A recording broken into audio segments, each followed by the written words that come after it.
Pues buenas tardes a todos. Primero que todo, espero que todos estén bien, con buena salud en estos momentos. Gracias por la invitación. Yo estoy ahora al otro lado de la ciudad, estoy en San Chinarro, pero bueno, estamos cerca de corazón y espero de nuevo, espero que todos estén bastante bien. Esta es una charla que voy a cubrir tres aspectos de esta enfermedad. Voy a hablar sobre el coronavirus, voy a hablar cómo se diagnostica. Mi interés principal por vocación profesional es la inmunidad que genera este virus. Y en este campo voy a cubrir también algo del tratamiento. Y al final voy a discutir sobre vacunas, que es lo que nos sacará de este problema, cuál es el estado actual del desarrollo de las vacunas frente al coronavirus. Voy a tratar de hacerlo lo más simple posible para que todos nos entendamos. Si luego tienen preguntas, este es mi correo electrónico personal, por si me quieren enviar alguna duda después, si no las alcanzamos a contestar todas en la sesión. Entonces vamos a empezar con el virus. El virus es un coronavirus. El nombre científico de este virus es SARS-CoV-2. Tiene origen en murciélagos, pero para que infecte a los seres humanos tuvo que haber pasado por un huésped intermediario, del cual no lo hemos identificado hasta el momento, no se sabe cuál es. Hay varias teorías, pero con certeza no se sabe en este momento cuál es. Un virus es normalmente material genético, que puede ser ADN, ácido desoxirribonucleico, o ARN, ácido ribonucleico, envuelto en una cubierta de proteínas. Eso es lo que es normalmente un virus. Este virus tiene como material genético ácido ribonucleico, y ese ácido ribonucleico es de cadena positiva. Eso quiere decir que inmediatamente que entra a una célula, los ribosomas, que son los encargados de producir proteínas, pueden leer esa cadena de ARN y empezar a producir las proteínas del virus. Es un virus grande, tiene 30 kilobases. Los virus alrededor tienen de 10, 12 kilobases. Este es uno de los virus más grandes que se conoce hasta ahora. Y en una fotografía se ve cómo está en esta parte de la diapositiva. Esto es una micrografía electrónica que se le ha puesto algo de color. Y estos virus se llaman coronavirus porque ustedes pueden ver aquí unas espículas que le dan como una forma de corona alrededor de la estructura proteica del virus. Este virus por dentro es de la siguiente forma. Tiene, como les comentaba, un RNA, un ácido Perdona, ribonucleico. y Sí, perdona, Iván, ¿puedes acercarte al micro un poquito? Ahí, ahí. ¿ahí se oye mejor A ver. o no se oye mejor? Sí, yo creo que sí. Si puedes hablar un poquito más fuerte. Vale, claro. Gracias. Vale, entonces estaba comentando que este virus tiene como material genético RNA de cadena positiva y alrededor tiene una envoltura proteica. En esa envoltura proteica tiene varias proteínas de interés, pero quizá la más importante es esta proteína S, que se llama la proteína Spike. Y esta proteína S es la que le permite al virus unirse a una célula humana. Y lo hace a través de esta proteína, que es la enzima convertidora de angiotensina 2.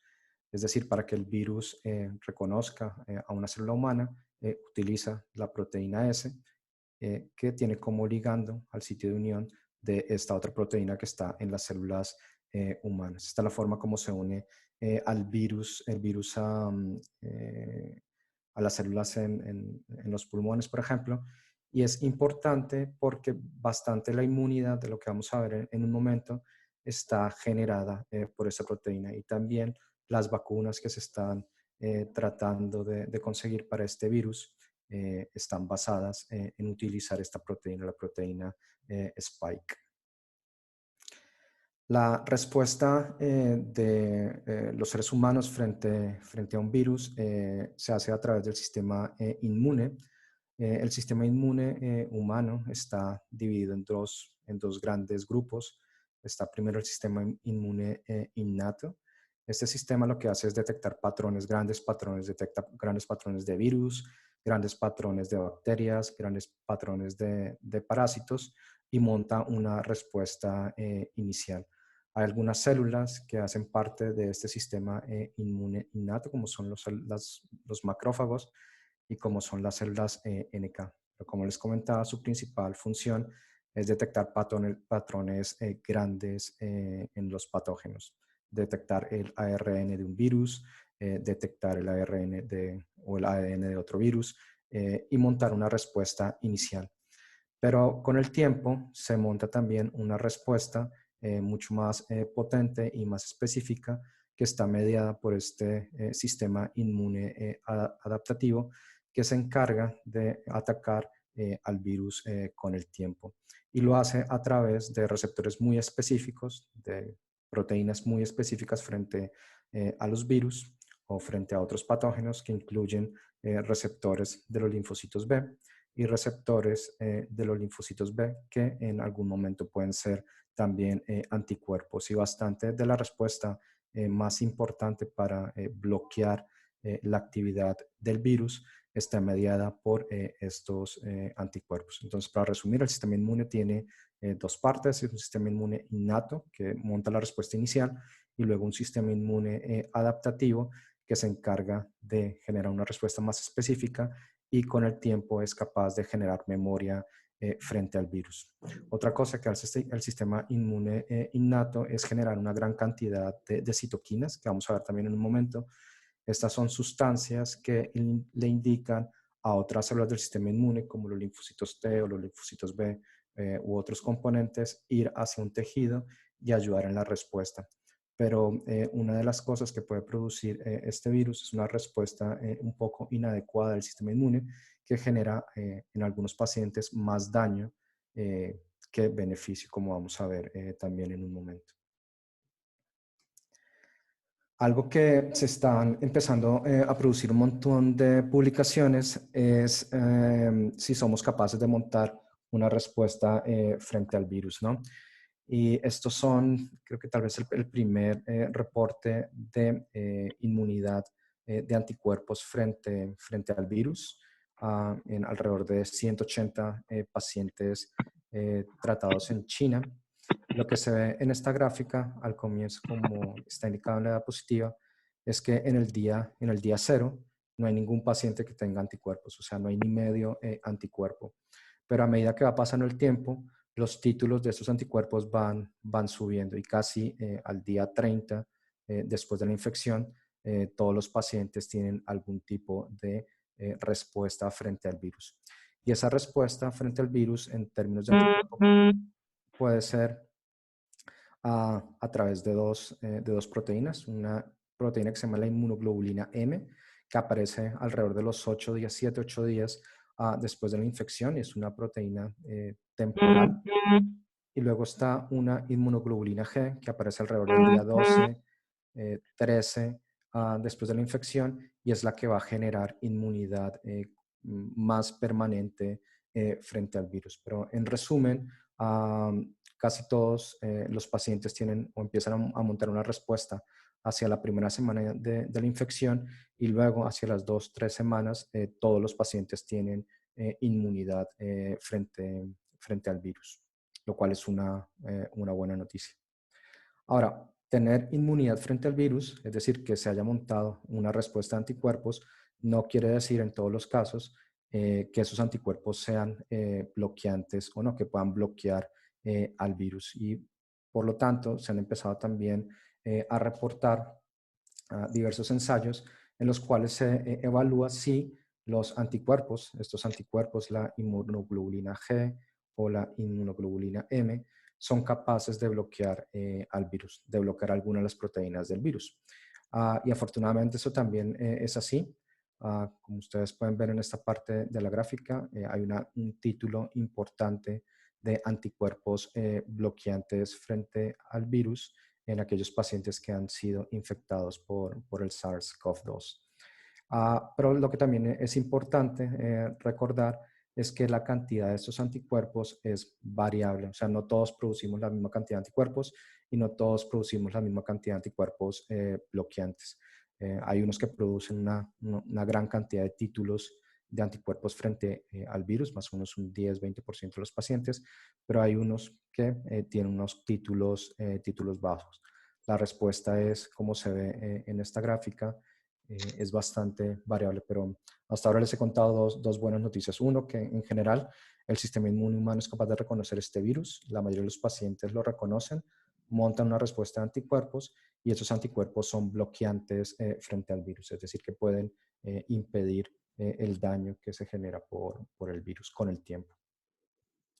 Pero también les había comentado que otro de los factores en los cuales puede estar implicado el sistema inmune humano en la patología de esta enfermedad es que en algunos casos se produce una respuesta más agresiva de lo normal. Esto quiere decir que no se controla de forma adecuada y empiezan a aparecer una gran cantidad de citoquinas, estas sustancias que les conté anteriormente que se encargan de guiar al sistema inmune para que vayan a atacar los tejidos, ¿no? Y lo que se sabe es que en algunos grupos de pacientes, especialmente en aquellos que tienen casos más severos de la enfermedad, estas citoquinas proinflamatorias, o sea, citoquinas que pueden originar inflamación, están aumentadas, tienen mayor nivel de estas citoquinas en los pacientes con enfermedad severa que aquellos pacientes que tienen enfermedades leves o enfermedades moderadas relacionadas con la infección por el virus.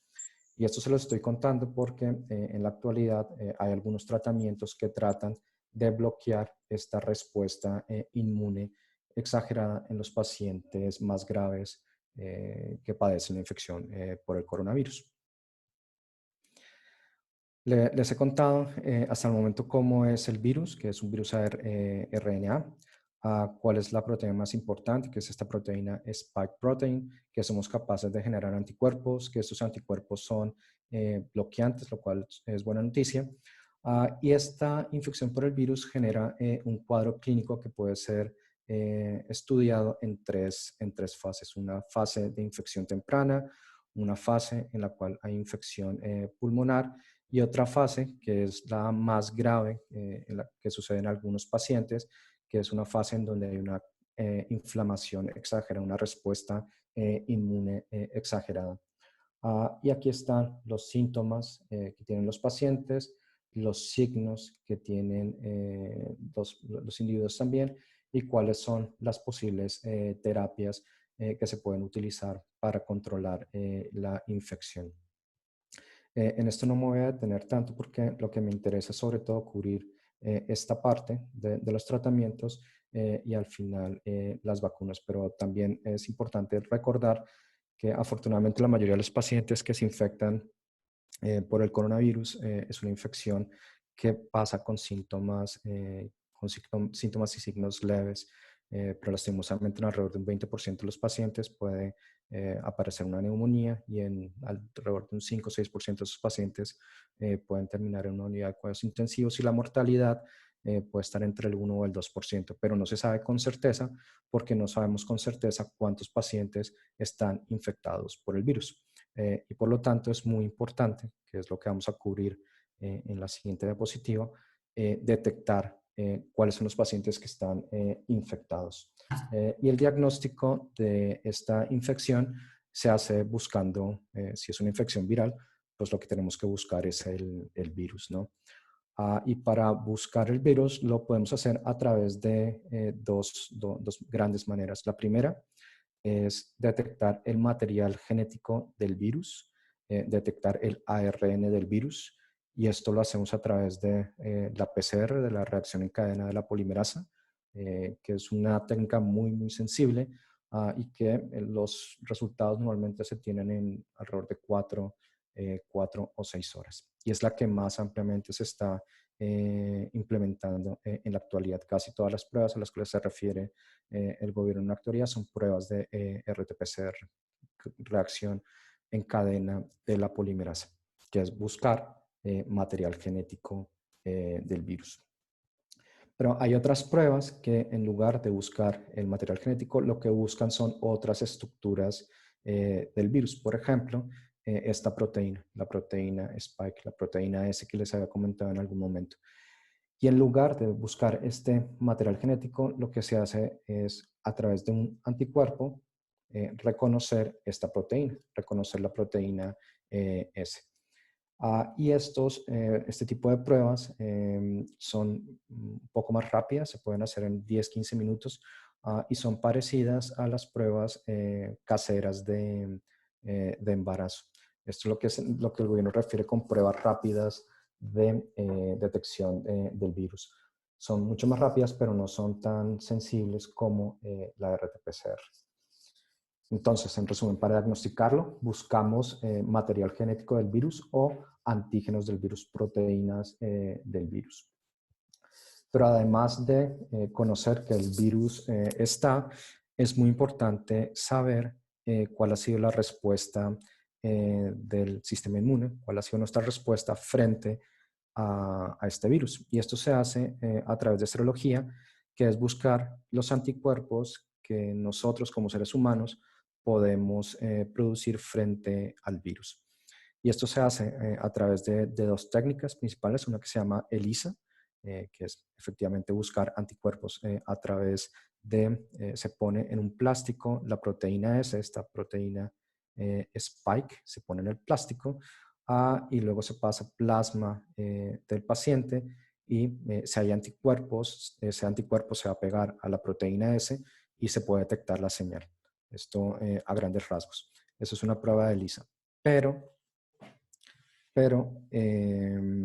hay otras pruebas más rápidas que son las que voy a contar aquí. Y esas pruebas rápidas lo que hacen es buscar también los anticuerpos que les había comentado.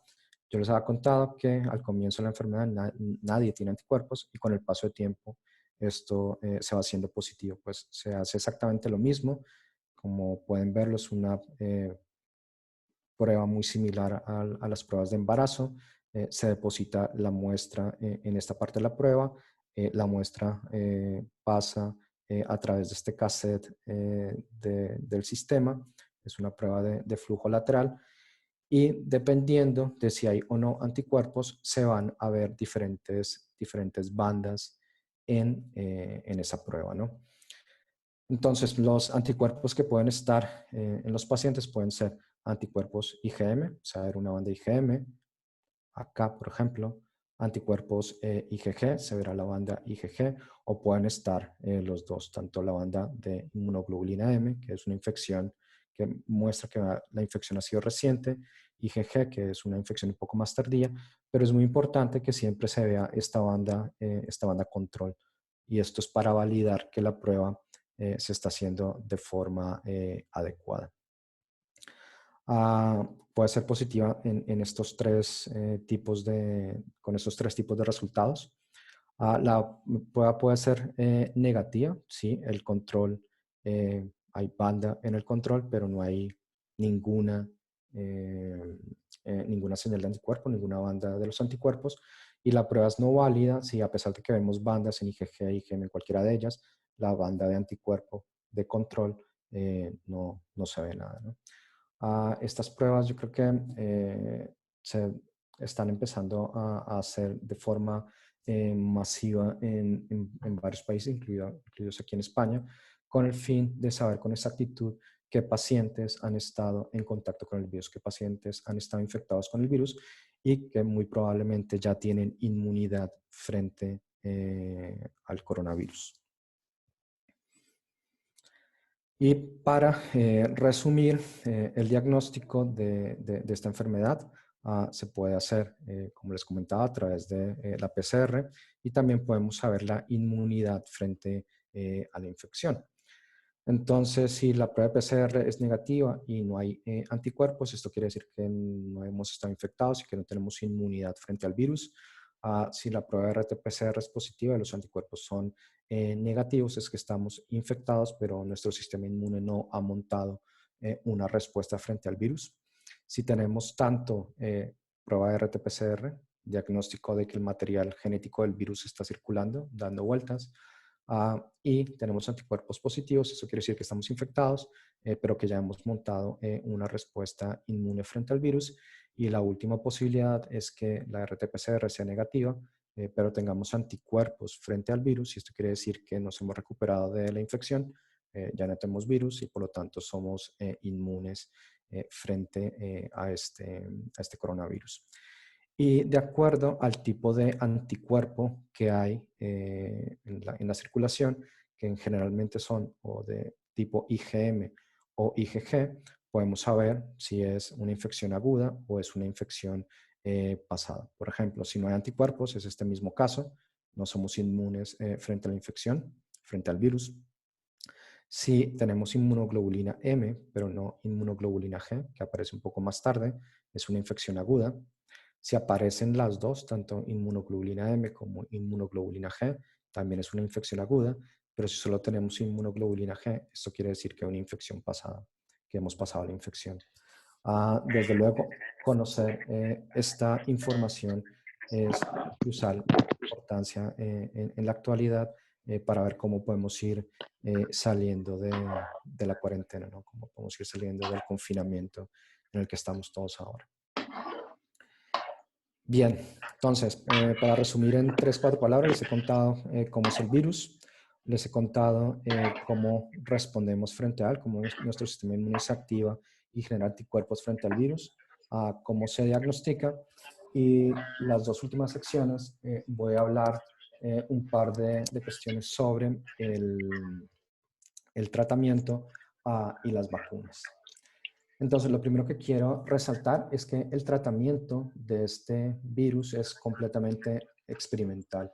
En este momento no hay ningún medicamento, y cuando digo ninguno es ningún medicamento aprobado frente al coronavirus. Se tiene un montón de experiencia con diferentes medicamentos, experiencia que es anecdótica, y también en la actualidad se están haciendo un montón de pruebas, un montón de ensayos clínicos para saber cuál de estos medicamentos puede ser beneficioso para los pacientes que son infectados por el virus, ¿no? Como me han seguido... Iván, un segundito, Sí, te voy a mutar a todos y tú te desmutas, ¿vale? vale. ¿Dónde está el mutar a todos? Iván,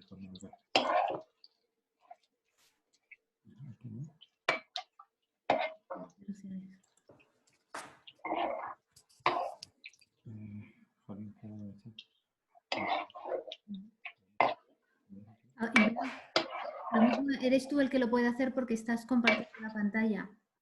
Paloma, mútate, por favor. Ponte en silencio, Paloma.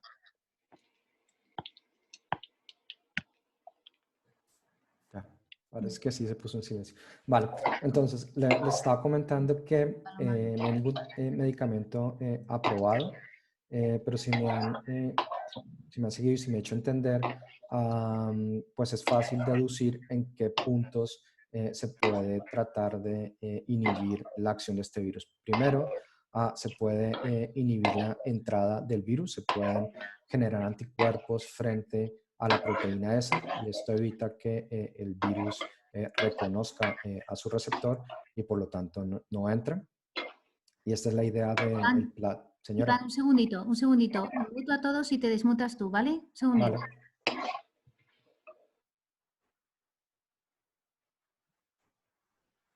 ¿Listo? Fenomenal. Vale. Entonces, estaba diciendo que se puede utilizar, por ejemplo, una idea que es bastante antigua, utilizar plasma de pacientes que ya se han recuperado en la infección, pacientes que tienen anticuerpos frente al virus, y esos anticuerpos, algunos de ellos pueden bloquear la interacción de la proteína S, esta proteína Spike, con el receptor al cual se une el virus. Esa es una opción. Otra opción es que este virus, para producir su material genético y producir más partículas virales, tiene que entrar a la célula. Y hay medicamentos que inhiben ese proceso. Ese proceso de entrada a la célula se llama endocitosis.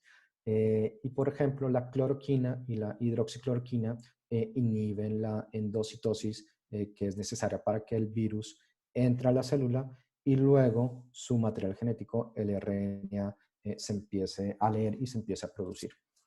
Lastimosamente, pues estos son los medicamentos que más está utilizando en la actualidad para tratar pacientes con coronavirus. Y hay varios ensayos clínicos controlados en este momento para ver si funciona o no. Y pues ya veremos, ¿no? Otra opción que se tiene es utilizar medicamentos que impidan, que inhiban esta inhibición se requiere que se rompan proteínas del virus y hay inhibidores de proteasa, por ejemplo, los que están aquí, que eran medicamentos que se utilizan, bueno, que se utilizan todavía para pacientes con VIH, como el lopinavir. Y hay otros medicamentos que se encargan de inhibir la RNA polimerasa y esto es la proteína que copia material genético. O sea, para que el virus se reproduzca y para que produzca un montón de partículas virales, se necesita que se copie muchas veces. Y esa proteína que se encarga de copiar muchas veces el RNA del virus es la RNA polimerasa y hay medicamentos que se encargan de inhibir esa RNA polimerasa, ¿no? Y uno de esos medicamentos es el remdesivir, que es probablemente el que mejor chance en la actualidad tiene de funcionar como medicamento frente al virus. Pero como quiero recalcar, todo esto es completamente experimental. Entonces hay medicamentos que se encargan de bloquear alguna parte del ciclo vital del virus, pero hay otros, como les había comentado, que tratan de evitar la respuesta inmune exagerada que en algunos casos aparece durante la infección. Aquí está muy bien pintado, esto es un macrófago, es una célula del sistema inmune innato que al verse activada por el virus genera una gran cantidad de estas citoquinas, de esas proteínas de comunicación entre las células, ¿no? Una de esas proteínas es la interleuquina 6, que vimos que había un montón de interleuquina 6 en los pacientes con casos más severos de la enfermedad. Y hay en la actualidad también medicamentos que pueden bloquear esta interleuquina 6, estas citoquinas que generan daño en los pulmones de los pacientes con una enfermedad más grave. Pero de nuevo, quiero recalcar, todo esto es completamente experimental y está siendo probado en la actualidad en multitud de ensayos clínicos alrededor del mundo, incluido también aquí en nuestro país, aquí en España. Yo les voy a comentar solo de dos, que es por mi interés en inmunología. La primera opción, una de las primeras opciones que tenemos, que esto es muy antiguo, pero que también puede funcionar en algunos pacientes, es utilizar el suero de aquellos pacientes que se han recuperado de la infección. Entonces, un señor que está enfermo, se recupera de la infección del virus, le podemos sacar plasma y en ese plasma puede haber anticuerpos que bloquean el virus. Estos anticuerpos bloqueantes que vimos que somos capaces de generar normalmente. Y este plasma de pacientes convalecientes puede ser utilizado para tratar pacientes con la infección. Esto se ha hecho en diferentes hospitales alrededor del mundo y aquí tengo los datos de algunos de estos reportes. Estos son 5 pacientes en China, pacientes que estaban bastante mal, que les daban este plasma de pacientes recuperados, este plasma de pacientes convalecientes y se ven pues varias cosas interesantes. Este SOFA score es un puntaje que se utiliza para evaluar la gravedad de los pacientes, ¿no? Si este SOFA score es más alto, los pacientes están peor. Y la idea es que si un medicamento va a funcionar, pues deben ir el puntaje hacia abajo, ¿no? Y se ve muy bien que después de la infusión de este plasma de pacientes convalecientes, el SOFA score, el puntaje de gravedad, baja. Uno de los problemas que tiene esta infección es que produce hipoxemia. Los pacientes no tienen una buena capacidad de oxigenación de sus tejidos y esto se evalúa a través de este puntaje, que entre más para abajo esté, quiere decir que el paciente está peor, ¿no? Y también con el tiempo, después de la infusión del plasma de pacientes convalecientes, esta oxigenación empieza a mejorar. Y otra de las características que produce el virus es fiebre. Y también vemos que después de la infusión del plasma convaleciente, la temperatura corporal disminuye.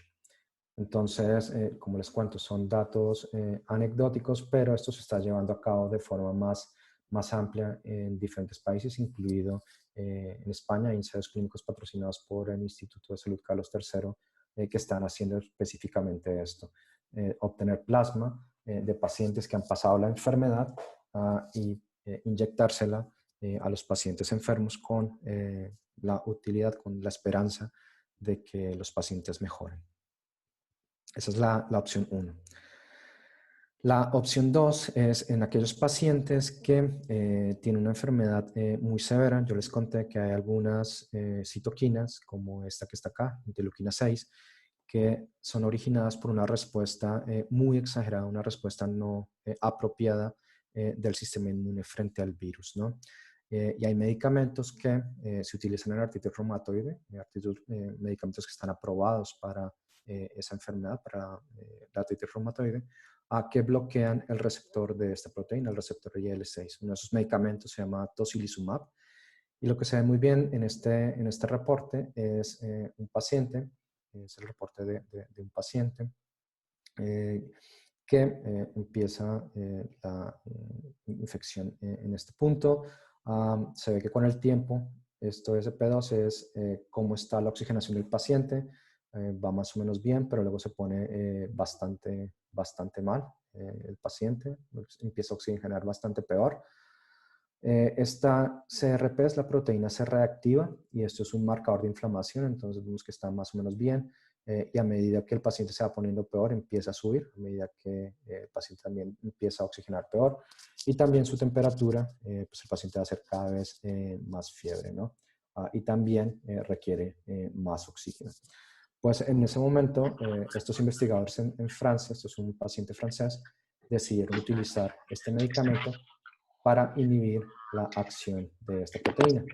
Y lo que se ve muy bien es que después de esta la utilización de este medicamento, empieza a mejorar todo, empieza a mejorar la oxigenación, hay menos inflamación, hay menos fiebre y el paciente necesita menos oxígeno.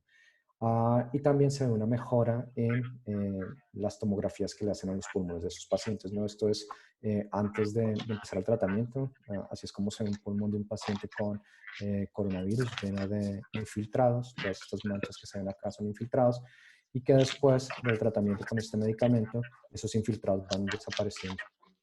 En resumen, este tipo de manipulación de la actividad del sistema inmune puede ser muy útil para pacientes con cuadros graves de la enfermedad. Y también se están utilizando en ensayos clínicos, a pesar de que no está aprobado, se están utilizando en ensayos clínicos también aquí en España para evaluar si pueden disminuir la mortalidad asociada a este virus. Y por último, lo que nos va a sacar de este problema clarísimamente es tener una vacuna, ¿no? Es decir, las personas que hemos estado o que no sabemos si hemos estado infectadas por el virus, tener inmunidad frente al virus, a pesar de que no hayamos sido infectados. Esto es lo que hace una vacuna, es la vacuna que se les da a los niños, que se trata de dar a los pacientes mayores la vacuna contra la gripe, tener anticuerpos que sean capaces de reconocer algo del virus para evitar que padezcamos la enfermedad, ¿no? Hay varios tipos de vacunas. Entonces, por ejemplo, podemos... Iván, un segundo, vamos a hacer lo mismo que antes. Vale.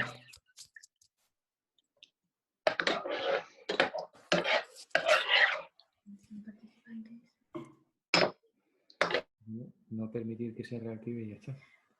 Ya. Darle a silenciar a todos y... No, pero tiene que poder activarse. ¿Sigo, Maru? Sí, fenomenal. Vale. Entonces, estas vacunas pueden ser de varios tipos, ¿no? Podemos utilizar un virus y atenuarlo de alguna manera, pero este virus sigue vivo. Y un buen ejemplo de estas vacunas de virus vivos atenuados es la vacuna triple viral que se utiliza en los niños. Podemos machacar al virus de diferentes formas, matarlo de diferentes formas, pero dejando que el sistema inmune sea capaz de reconocer parte del virus. Y un buen ejemplo de una vacuna de virus inactivados es la vacuna contra la hepatitis A. O luego podemos ser más tecnológicos y en lugar de utilizar un virus completo, podemos utilizar proteínas o parte de una proteína viral, ¿no? Podemos utilizar la spike protein del coronavirus o podemos utilizar una parte de una proteína del virus de la hepatitis B o del virus del papiloma humano. Y estas son vacunas de subunidades virales que no utilizan toda la estructura del virus, sino que utilizan una parte proteica de ese virus a la cual nosotros generalmente montamos una respuesta inmune bastante importante. Pero además de tener el componente principal de estas vacunas virales, también se requieren algunos adyuvantes que aumentan la actividad de la vacuna. Y normalmente estos adyuvantes lo que hacen es estimular la actividad del sistema inmune innato. Las vacunas completas, principalmente lo que hacen es generar anticuerpos, activar el sistema inmune adaptativo, que son muy específicas y que pueden generar memoria. En cambio, estos ayudantes ayudan a fomentar la actividad del sistema inmune innato. Dicho a toda velocidad, eso es lo que hace una vacuna. Y si hay una buena noticia también frente a este coronavirus es que la ciencia ha avanzado una barbaridad en los últimos años.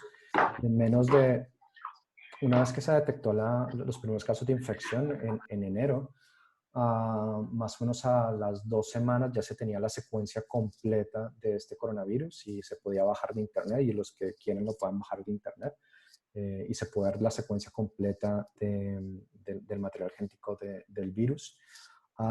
Se tenían formas de diagnosticarlo casi a las 3 semanas y de manera espectacular, porque es realmente espectacular, se tienen candidatos de vacunas en menos de 2 meses después de iniciada la pandemia, ¿no?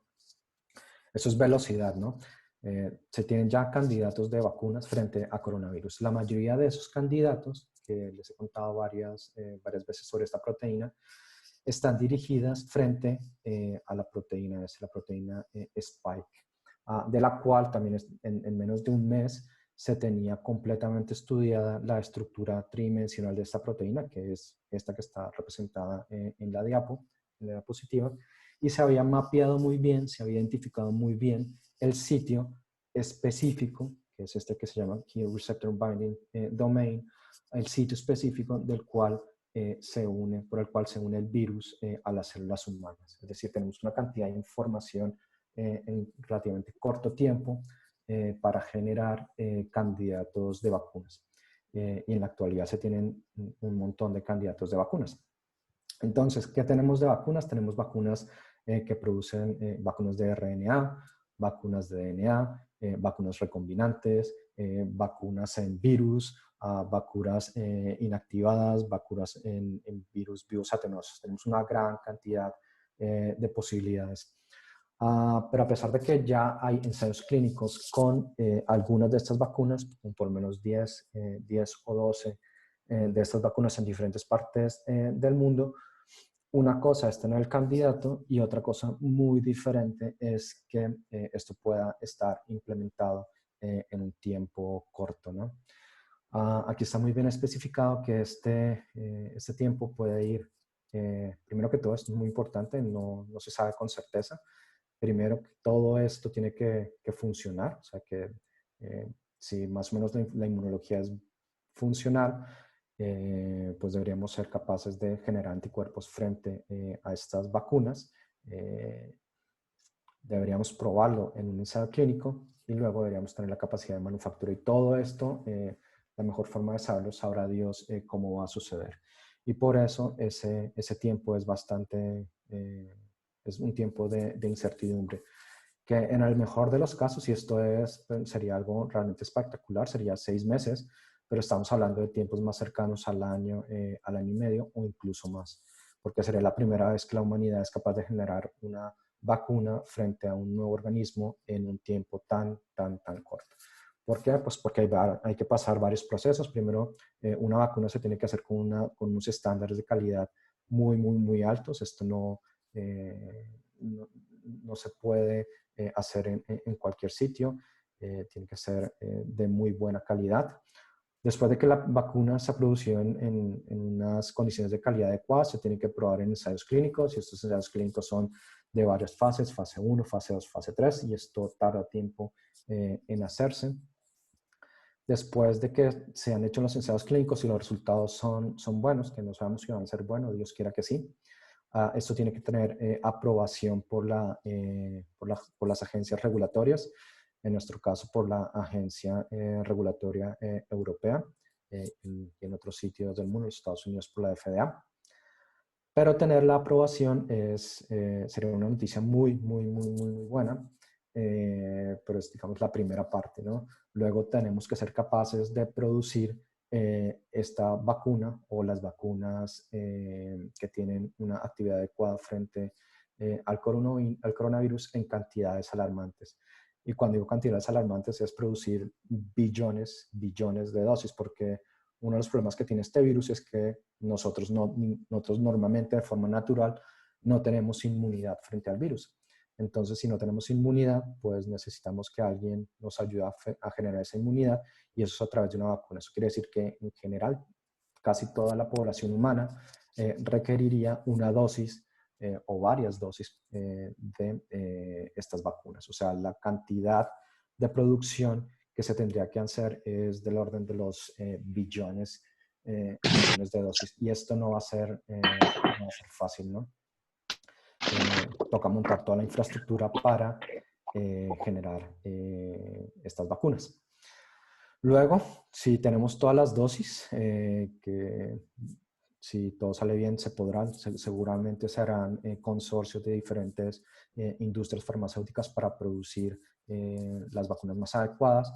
Luego se tiene que administrar, y administrar millones de dosis o billones de dosis pues va a requerir tiempo, y luego de que se administra, pues los pacientes tienen que generar, o todos nosotros tenemos que generar inmunidad frente al virus, ¿no? Y esto puede tardar bastante tiempo, ¿no? Estamos hablando que en el mejor de los casos, pero bastante improbable, muy improbable, serán 6 meses. Estaremos más cercanos al año y medio, pero la mejor forma de decirlo es que sabrá Dios. Esto tendremos que esperar. Pero de nuevo, es una buena noticia que ya tenemos identificado un montón de la estructura del virus, y ya hay varios candidatos de vacunas en ensayos clínicos. Y con esto, con lo que quiero terminar es con algunos recursos. Yo le pasé esta presentación a Maru. Hay unos buenos recursos en Internet. O sea, una de las cosas más graves que puede haber es leer noticias que no sean las más adecuadas. Hay algunos recursos buenos. Está este artículo que se llama 10 buenas noticias sobre el coronavirus, que escribió un catedrático de microbiología de la Universidad de Navarra. Y la página de la Sociedad Española de Inmunología y la página de la Sociedad Española de Virología también tienen secciones sobre el coronavirus que están bastante bien y dan información muy acertada respecto a la enfermedad, respecto al diagnóstico y respecto a lo que podemos esperar frente a esta pandemia. Y esto era lo que yo tenía que contarles, y creo que ahora vienen las preguntas, ¿no?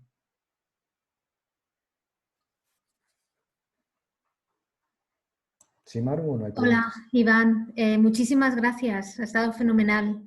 Aquí tenemos gente en la sala de espera que ha estado intentando entrar y es una pena que no hayan podido venir. Entonces, ¿alguna pregunta? ¿Tenéis alguna pregunta? Podéis preguntar o bien directamente activando el micrófono, o bien a través del chat.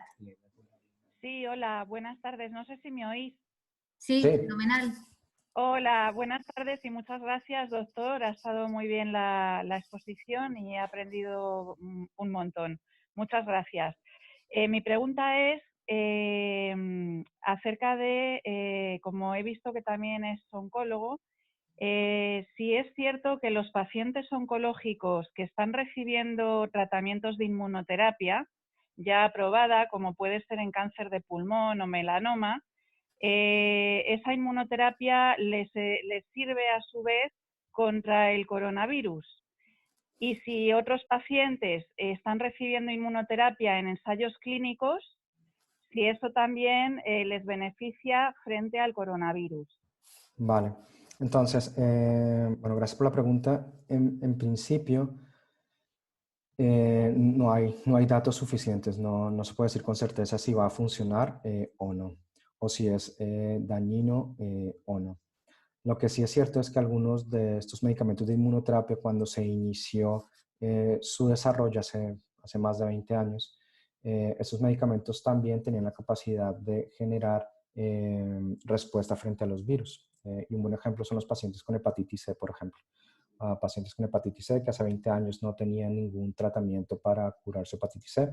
Se les daban en ensayos clínicos estos tratamientos de inmunoterapia que ahora se utilizan en pacientes con cáncer y la carga viral de esos pacientes disminuía, ¿no?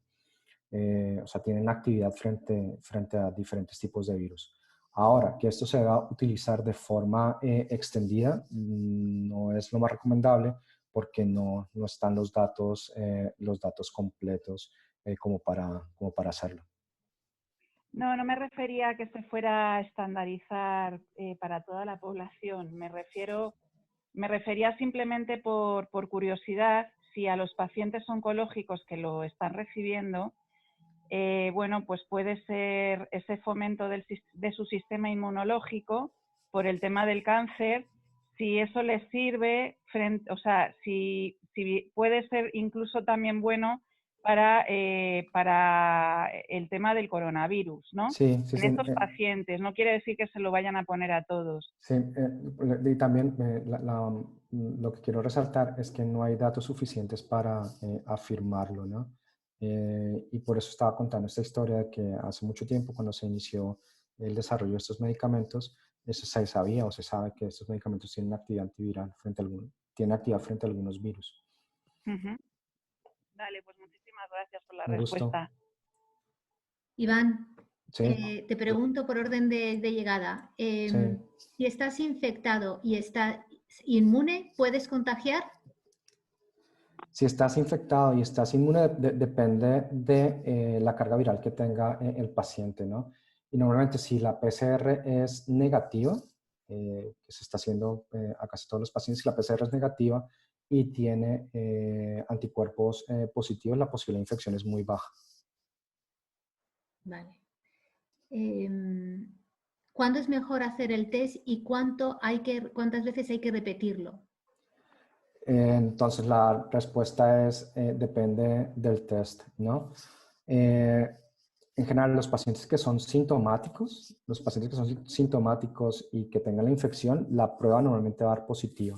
Es una prueba, y estamos hablando de PCR, ¿no? La reacción en cadena polimerasa es muy, muy sensible y dará positiva en los pacientes sintomáticos. Ahora, lo que se sabe también de este virus es que hay muchos pacientes que son asintomáticos que pueden estar infectados, ¿no? Y eso es una historia completamente diferente. Pero en principio cualquier paciente sintomático la prueba debería dar positiva, la PCR debería ser positiva. Aquí te agradecen mucho la charla, muy interesante, y querían preguntar sobre la cuestión de si este virus es probable resultado de una mutación natural o es probable que haya sido resultado de pruebas de investigación en laboratorio. Ya, entonces, como se conoce muy bien la secuencia del virus desde hace más de 2 meses casi, la probabilidad de que este virus venga de un ataque terrorista o que haya sido diseñado en un laboratorio es mínima, es muy, muy, muy baja. Este virus tiene origen natural, tiene origen en los murciélagos. En la actualidad hay más de 5.000 coronavirus dando vueltas en ese tipo de bichos. Y lastimosamente, algunos de esos virus han pasado a los seres humanos. Y han pasado, por lo menos en la actualidad, han pasado 3. Siempre necesitan un huésped intermedio, o sea, un animal intermedio. Pasan del murciélago, un animal intermedio, y luego nos afectan a los seres humanos, ¿no? Se sabe que ha pasado por lo menos 3 veces. Pasó con el SARS en el 2003, que era un coronavirus también. se encontraba un huésped intermedio, que en ese momento era un tipo de animales salvajes, de gatos salvajes. Y luego, hace unos 7, 8 años, el segundo coronavirus que fue capaz de infectar a seres humanos es el MERS, el Middle East Respiratory Virus, que este virus, el huésped intermediario eran los dromedarios. Entonces, siempre hay un huésped en la mitad. No se ha identificado todavía ese huésped para el caso del coronavirus, pero casi con toda probabilidad esto es una infección que tiene origen natural. Y cuando digo natural, es natural de la naturaleza, no natural de un laboratorio jugando a modificar genéticamente los virus. Muchas gracias. En cuanto a la inmunidad, ¿cuánto duraría? ¿Seríamos inmunes de manera indefinida? ¿Habría que hacer una dosis de recuerdo? Esa es una pregunta buenísima y la respuesta más adecuada en este momento es que no se sabe, sabrá Dios literalmente. ¿Qué se sabe de otros coronavirus? De estos que les estaba hablando, del coronavirus del SARS de hace 15 años, del coronavirus del Middle East. Se sabe que los pacientes montan una respuesta inmune bastante buena, pero que normalmente esa respuesta inmune se pierde hacia los 2, 3 años. Si se les hace pruebas de anticuerpos frente al virus a los 2 o 3 años, la probabilidad de encontrar anticuerpos frente a esos virus es muy baja. Eso es para los otros coronavirus. O sea, si tratamos de hacer una extrapolación de lo que sabemos de otras infecciones virales parecidas a la actual, si se comportan como los coronavirus anteriores, como la inmunidad frente a los coronavirus anteriores, lo más probable es que esta inmunidad sea temporal y que requiera que la vacuna se requiera administrar en más número de veces que pueda ser una situación como la influenza, que tenemos una vacuna cada año, ¿no? Pero de nuevo, esto no se sabe porque la infección, la pandemia lleva 2 meses y los datos de cuánto durarán los anticuerpos circulando en los pacientes solo se sabrá hasta dentro de 2 o 3 años o más. Okay. Muchas gracias. En cuanto a la donación de plasma, ¿por qué solo pueden donar plasma hombres o mujeres que no hayan tenido hijos para ayudar a generar anticuerpos? ¿Qué implica una mutación genética de protombina? ¿Empeora el pronóstico? Sí, una de las características clínicas de este virus, y probablemente está relacionado también con la mortalidad asociada al virus, es que al parecer produce un estado protrombótico. Esto es que se generen trombos en las arterias y en las venas y produzca infartos, ¿no? Y que bastante del daño o de la mortalidad está asociado con esos embolismos o tromboembolismos o factores trombóticos. Si se evalúan los paraclínicos de los pacientes, los niveles de unos paraclínicos, el dímero D, están muy, muy elevados y esto sucede normalmente en estados protrombóticos. Entonces, con exactitud no se puede decir que gente que tenga mutaciones en la protrombina pueda estar más, que pueda tener una enfermedad más severa, pero clarísimamente sí el origen del daño que puede hacer este coronavirus está por la afectación que tiene sobre el sistema de coagulación. Eso es verdad.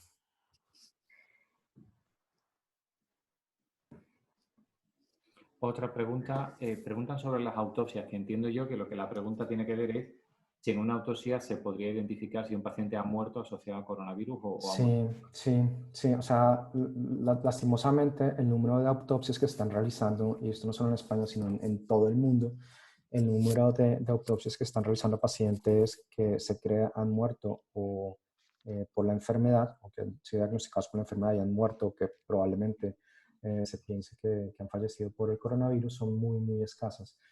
Hay un par de publicaciones que han reportado casos de series de autopsias y una de las características más comunes que ven en los pacientes que mueren por coronavirus es este tipo de afectaciones trombóticas. Pero lastimosamente no se están haciendo de forma masiva también por las condiciones de bioseguridad que se tienen que tener, que tendrían que tener los patólogos para hacer este tipo de autopsias. En cuanto al aislamiento, a las medidas de aislamiento, ¿verdaderamente sirve para algo? Parece que los países que estamos con más aislamiento tenemos un mayor número de infecciones. Entonces, las medidas de aislamiento sirven. La pregunta que no se puede hacer al revés es qué hubiera pasado si no estuviéramos confinados, ¿no? ¿Y por qué esto sirve? Esto lo pueden contestar mejor los epidemiólogos. Hay un número que se llama el número R, que indica qué tan infectivo o no es el virus, ¿no? El número R de este coronavirus es de 2, 2,5, y esto quiere decir que por cada persona que tiene una infección se pueden infectar 2 o 3 personas adicionales. Y para los que les gustan las matemáticas, esto es una exponencial. Si usted eleva algo a la 2, a la 3 de forma continua, es una exponencial, que es lo que hemos visto, una curva exponencial en casi todos los países en los que se ha establecido el contagio comunitario por el coronavirus. Y la idea con el aislamiento es disminuir ese número R. Y afortunadamente en nuestro país, en España, está sucediendo eso. El número R en la actualidad para todo el país está, creo que en 0,9, una cosa así, es menor de 1. O sea, hemos pasado de tener unos números brutales hace un par de semanas a tener una tasa de infectividad muchísimo menor. Entonces, la respuesta sí, sí ha servido. Porque la siguiente parte de la pregunta es por qué en España ha muerto tanta gente. Yo creo que esto, sin ánimo de polemizar, esto nos cogió mal preparados a todos, mal preparados para tener el número de camas de UCI adecuadas, el número de pacientes adecuadas, el número de pruebas que se le están haciendo a los médicos, sanitarios, enfermeros, no es el más adecuado. Un buen porcentaje de los infectados son sanitarios. Entonces, yo creo que en nuestro país nos cogió mal preparados.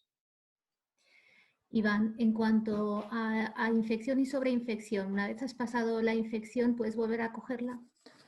En principio no. En principio no. Hay varios datos que confirman que no, porque como les conté durante la presentación, los anticuerpos que producimos frente al virus, muchos de esos anticuerpos son bloqueantes. Entonces, si tenemos anticuerpos bloqueantes, que es lo que haría también una vacuna, no nos podemos infectar de nuevo por el coronavirus. Ha habido casos esporádicos de reportes de reinfecciones, pero al parecer era que no era que el paciente estuviera completamente curado, que todavía había virus circulante y que sus anticuerpos no habían hecho todavía la actividad que tenían que hacer.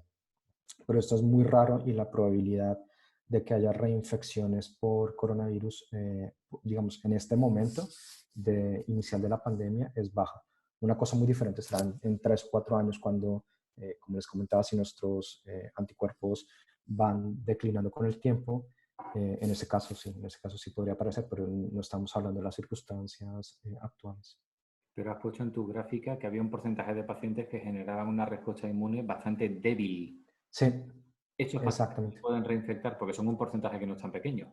Lo bueno es que a pesar de que es menos que los otros pacientes con ese título de anticuerpos, son bloqueantes.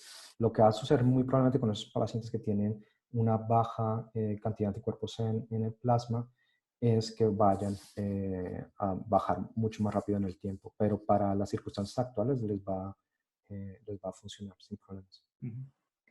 Pregunta, ¿el tratamiento del asma con inhaladores puede proteger contra la infección? Pues eso depende de qué tratamiento. Pero en principio no debería protegernos. Pero depende de qué tipo de tratamiento. Pregunta sobre los test estos de rápidos que han adquirido el gobierno en un tercer intento. ¿Te parece ser que no distinguen entre los anticuerpos IgM y los IgG? ¿Es cierto? ¿Sabes? Es que el problema, como la información pública sobre los tipos de pruebas rápidas que están realizando no está muy pública. No se puede saber con certeza qué es lo que ha comprado realmente el gobierno, ¿no? Y esto no es solo una culpa o sea, no quiero polemizar, No es solo culpa del gobierno actual, porque se sabe que en este momento hay, no sé, alrededor de 150 compañías que están vendiendo pruebas de detección rápida de anticuerpos, ¿no? Y la variabilidad de estas pruebas es muy, muy, muy considerable. Entonces, decir con certeza qué es lo que ha comprado el gobierno, pues no tengo esa información en el momento. Hay personas que infectan con más virulencia. ¿Por qué? Personas que infectes con más virulencia probablemente puede ser por la carga viral que tengan esos pacientes. Y también hay algún grupo de pacientes que se llaman pacientes super infectores, super infectivos, ¿no? Y esto también tiene más relación con la cantidad de contacto social que tienen estos pacientes, ¿no? Y un buen ejemplo es uno de los casos en Corea del Sur, uno de los pacientes, creo que es paciente 31 en Corea del Sur, que probablemente es el origen de la pandemia en Corea del Sur, que desde el origen de la infección de ese paciente, luego una explosión de alrededor de 5.000, 6.000 casos relacionados con él. Entonces, muy probablemente se relacione con la carga viral del paciente en el momento en que está infectivo. ¿Existe una estimación de los asintomáticos en España? Esa es una buena pregunta. Yo creo que en la actualidad no. Pero tranquilamente empieza a haber reportes en donde en poblaciones, digamos, un poco restringidas, poblaciones de 10.000, 20.000 personas les están haciendo pruebas a todo el mundo, ¿no? O sea, paciente que pasa, paciente que le hacen prueba. Cuando digo paciente, es una persona que en teoría está sana, como puedo estar yo ahora, que me siento bastante bien. Me hacen la prueba y salgo positivo, ¿no? ¿Qué porcentaje de esos pacientes en la población general puede haber? Sí, esos datos los vamos a ir sabiendo con el tiempo, pero los resultados actuales dicen que es por lo menos el 30% de los pacientes. Entonces, o sea, tenemos, no sé, en este momento como 200.000 casos reportados confirmados en España. Ese número es muchísimo mayor, seguro, segurísimo. ¿Qué orden de magnitud? Mucho. Hay una pregunta sobre la progresión de la hemoglobina G en pacientes asintomáticas con PCR positiva. Con PCR positiva, los 14 días negativos con un IgG de 0,04 Sí. y con otra PCR negativa, pero con un IgG de 0,6. Pues, sí, con 2 serologías a los 14 y 18 días. Pues está bien, ¿no? O sea, lo que entendí es que la PCR se hizo negativa y los títulos de IgG subieron. Está perfecto. O sea, que eso es respuesta inmune e infección superada. Exacto. Quiero salir. Estoy saliendo de aquí.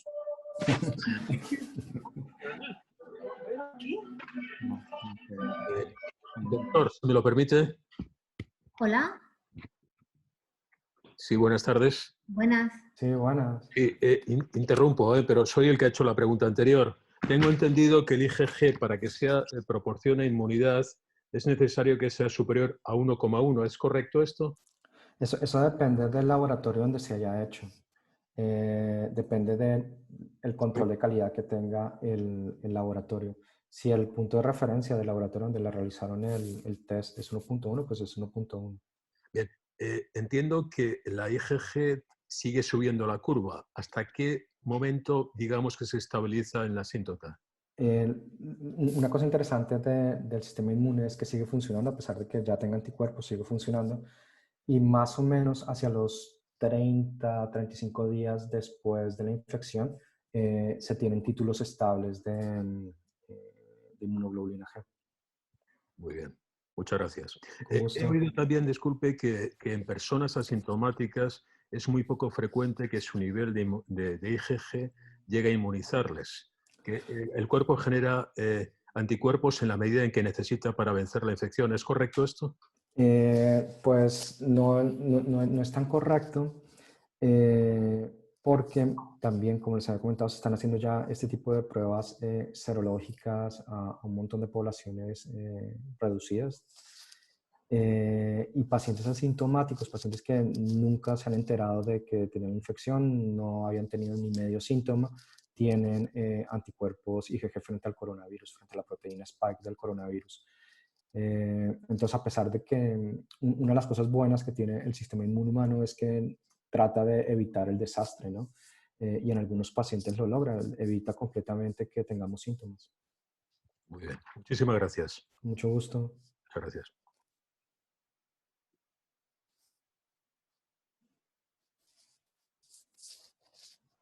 Una pregunta, ya como hay más de 20 y tantas preguntas pendientes, vamos a intentar a ver si se pueden agregar un poco, porque si no, es que a algunas no se llega. Pregunta recurrente, Iván. Sí. La reacción del coronavirus a la temperatura y a la humedad. Hecho que es tanto de, esperemos que en primavera, igual que pasa con el virus de la gripe, la infección se mitigue. ¿Esperanza real o mito? Pues yo espero que sea real, pero lastimosamente hay que mirar hacia el hemisferio sur, ¿no? O sea, Argentina, Nueva Zelanda, Australia, o incluso en países con temperaturas más altas, como por decirte de donde yo vengo, de Colombia, ¿no? Y pues parece que no es así, ¿no? La capacidad de infección de este virus puede continuar incluso en condiciones de mejor temperatura y humedad. Otra pregunta sobre el tratamiento con acenocumarol, con Sintrón. ¿En qué medida, evidentemente, reduce el riesgo trombótico, pero que si es incompatible con Dolkini o similares, con otros tratamientos? Si valdría con quitar Sintrón y sustituir por heparinas. Pues eso depende de la condición clínica, del paciente, pero clarísimamente si un paciente tiene Sintrón y está indicado, no hay que quitárselo. Eso sí, no se debe hacer. Vale. Otra pregunta. Infección en animales. Sí, la famosa infección de mascotas, si una mascota puede traer la infección a casa. La probabilidad es baja, la probabilidad no es muy alta de que una mascota pueda infectar a su dueño. Lo que se sabe es que hay algunos animales, mascotas, que se pueden infectar por el virus, ¿no? Pero la capacidad de generar infección en los seres humanos no es muy alta. Ok. Y otra pregunta sobre tratamientos con otros fármacos del sistema inmune como ustekinumab. ¿En qué medida puede interaccionar esto? Bueno, te leo literalmente porque si no me voy a volver loco, ¿no? Vale. Del caso de una persona que tiene Crohn, que ha sido tratada por un cuadro de sintomatología compatible con coronavirus en febrero y está tratada con ustekinumab. Y le han dado un tratamiento luego con oseltamivir. Y eso, bueno, que sí, ese cuadro efectivamente en un paciente con estas características de Crohn puede ser compatible con un coronavirus. Sí, puede ser compatible. A este paciente le han dado oseltamivir, que es un antiviral. Es un antiviral. Bueno, hay 88 ya, o sea que acaba de entrar, ¿no? No. Es un antiviral que se utilizaba o se utiliza hay un chat de grupo con influenza, pero clarísimamente si está recibiendo ustekinumab es el tratamiento que tiene que continuar para su enfermedad de Crohn. Si ya pasa la infección, yo creo que es más útil continuar el tratamiento por una enfermedad crónica que puede ser bastante debilitante que preocuparse en este momento por el coronavirus. Pregunta relativa al asma. Bueno, yo creo que antes ya te han hecho una pregunta parecida, ¿no? Con cortis inhalados y beta-agonistas de acción prolongada. Sí, pero probablemente la pregunta está relacionada con los corticoides, que si pueden favorecer a que la infección sea más grave o no. Yo creo que en principio no hay datos para aseverar eso con certeza. Vale. Hay varias preguntas también sobre si se puede, si tienes conocimiento de sitios donde se pueden hacer las pruebas. Yo no sé si preguntan por las PCR o por la determinación de anticuerpos. PCRs para diagnóstico. Para personas asintomáticas, para saber si no realmente ha sido... Esa es una muy buena pregunta. Yo no tengo conocimiento en la actualidad. Bien. Vale. Pregunta sobre si hay algún tratamiento que se haya considerado profiláctico ahora. Es decir, ¿hay algo que pueda hacer uno? Tratamientos profilácticos para evitar la infección, no hay nada. No hay nada aprobado, no hay nada probado.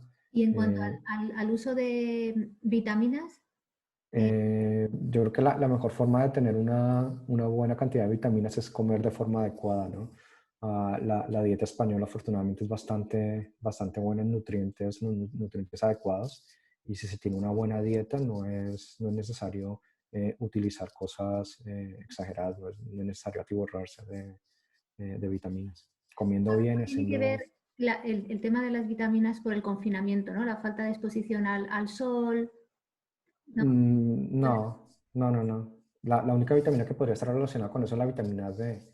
Y la vitamina D no. O sea, que tengamos que conseguir más vitamina D para protegernos del coronavirus, no hay datos respecto a eso. Hola, buenas tardes. Sí. Soy Susana y bueno, pertenezco a un grupo de afectados por déficit de alfa-1 antitripsina, y principalmente las mamás, ¿no?, de los que somos ZZ, pues me preguntan en el chat que si estos niños, en caso de contagiarse, tienen alguna dificultad extra, tanto los que están trasplantados de hígado o como los que, bueno, pues tomamos corticoides y recibimos prolastina. Sí, yo preferiría, si quiere, escribirme al correo que puse al comienzo. Fenomenal, Sí, si fenomenal, quiere pues escribirme para lo hago así. sí, Muchas para gracias, no serlo doctor. tan Fenomenal, lo Un hago gusto. así, muy amable. Gracias, doctor. Un gusto. Otra pregunta sobre la hipertensión y estar medicado, si puede tener algún tipo de efecto sobre o infectarse o tener un cuadro clínico peor. Sí, esa es una pregunta que está relacionada con el modo que el virus entra a las células, ¿no? El virus entra a través de un receptor que se llama, o su receptor es la enzima convertidora de angiotensina 2, y hay fármacos antihipertensivos que atacan directamente a esta enzima, ¿no? El captopril y todas estas cosas que son muy utilizadas en el tratamiento frente a la hipertensión. Hay un montón de publicaciones sobre ese sentido, y parece ser que los pacientes que están tratados con inhibidores de convertidores de la enzima de angiotensina no tienen mayor riesgo, ni mayor ni menor riesgo de ser infectados o de sufrir complicaciones por el coronavirus. Que nos han pedido tu correo electrónico y lo estamos poniendo en el chat para que quien ha llegado tarde por lo que sea lo tenga. Súper. Vale. Bueno, yo creo que hay alguna pregunta más. Hacemos una cosa, el correo de Iván lo podemos, como Iván me va a dejar la presentación, nos lo puedo facilitar a través de la parroquia, y el correo también. ¿Te parece bien? Sí, claro, sin problemas. Un momentín, que lo mandamos ahora por el chat a todos, alumni.unap.es. Muy bien. Fenomenal, pues muchísimas gracias, Iván. Hay más preguntas, pero podemos estar aquí 10 años. Sí, no sé, a lo mejor podemos organizar otra sesión para preguntas, o guardar estas preguntas y responder. ¿Cómo lo podemos hacer? Y responderlas a los mismos que han participado. Va a ser un poco difícil, ¿eh? O quizás podemos hacer una cosa, quedaros con el correo de Iván y le hacéis las preguntas directamente a él. Iván, también sería bueno, si estas preguntas pueden ayudar al conocimiento de todos, si las podíamos organizar, y para eso cuenta con mi ayuda. Vale, Superman. Vale. Perfecto. Fenomenal. Pues muchísimas gracias a todos. 1.000.000 de gracias, Iván. 1.000.000 de gracias. No, muchas gracias a ustedes. En el chat hay un montón de agradecimientos y nada, que estéis todos bien y seguros.